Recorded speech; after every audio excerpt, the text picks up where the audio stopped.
ഇനി നമ്മൾ കൊട്ടാരത്തിനുള്ളിലേക്ക്. ആദ്യം തന്നെ പാലസിന്റെ ക്യാബിനറ്റ് ഹാളിലേക്കാണ് നമ്മൾ പോയത്. ഇതാണ് കൊച്ചി മഹാരാജാവിന്റെ രാജസിംഹാസനം. ഇത് പണിതിരിക്കുന്നത് ഫുൾ കരിവീട്ടിയിലാണ്. 1500 ബ്രിട്ടീഷ് വെള്ളി രൂപ തൂക്കം വരുന്ന വെള്ളി കൊണ്ടാണ് ഇതിന്റെ വെള്ളി കെട്ടിയിരിക്കുന്നത്. ഇതാണ് കേരളത്തിന്റെ ആദ്യത്തെ ലിഫ്റ്റ്.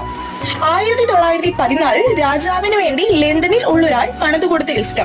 ഈ ആനയുടെ രൂപമുണ്ടാക്കിയിരിക്കുന്നത് ഫുൾ ഈട്ടിത്തടിയിലാണ്. കൊമ്പുകൾ നിർമ്മിച്ചിരിക്കുന്നത് യഥാർത്ഥമായ ആനയുടെ കൊമ്പുകൾ കൊണ്ടും. ഇത് ആട്ടിൻ തോലുകൊണ്ടുണ്ടാക്കിയ ബൈബിളാണ്. പിന്നെ ഏതോ ഒരു രാജാവിന്റെ വസ്ത്രം.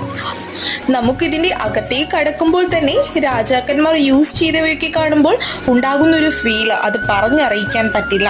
നമ്മൾ ചരിത്രങ്ങളിലൂടെ മാത്രം പഠിച്ച രാജകുടുംബങ്ങളിലേക്കുള്ള ഒരു എത്തിനോട്ടമായിരുന്നു ഞങ്ങൾക്കിത്.